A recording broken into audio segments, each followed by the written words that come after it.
ગુજરાતી મૂવીઝમાં હું હૈસો તો ઘણી ફેર કારણ કે મોટાભાગની કોમેડી જ હોય છે, પણ આ એક જ મૂવી એવી છે જેમાં હું ઇમોશનલ થયો છું. તો આજે મેં ગુજરાતી ઓટીટી એપ જેનું નામ જોજો છે એના ઉપર એક ગુજરાતી મસ્તીની એક મૂવી જોઈ જેનું નામ છે વેનીલા આઈસ્ક્રીમ. ખાવાવાળી નહીં, આ જોવાવાળી વેનીલા આઈસ્ક્રીમ છે. અને શું મસ્તીની મૂવી છે. આના રાઇટર અને ડાયરેક્ટર છે પ્રીત. આ એક મૂવીથી હું પ્રીતનો ફેન થઈ ગયો છું.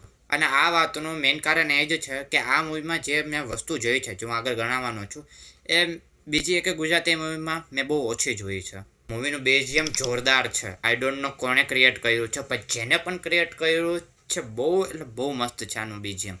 અને જે રીતે ડાયરેક્ટર આનો પ્રીત જ છે અને રાઇટર પણ પ્રીત જ છે. ડાયરેક્ટર પ્રીતે જે રીતે સીનમાં એ મ્યુઝિક બ્લેન્ડ કર્યા છે, અરે જોઈને મજા આવી જાય. કદાચ એ સીનના બ્લેન્ડિંગને કારણે જ મને એ બીજીએમ આટલા ગમ્યા છે.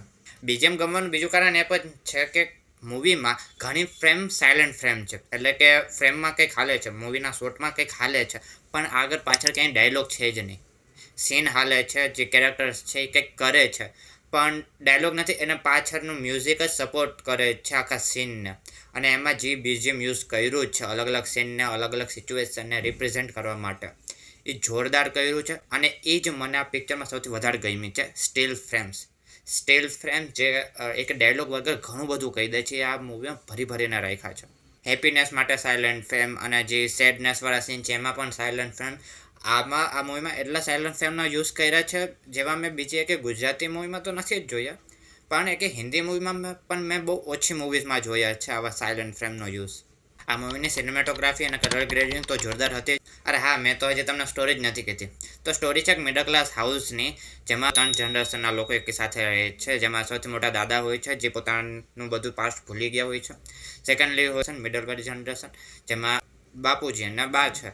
અને થર્ડ જનરેશન હોય છે આપણી જ મેઇન જનરેશન હોય છે. એમાં એક છોકરો હોય છે જેના લગ્ન થઈ ગયા હોય છે. હવે જે વાઇફ છે એ કહે છે કે એને છૂટું થવું છે ઘરથી.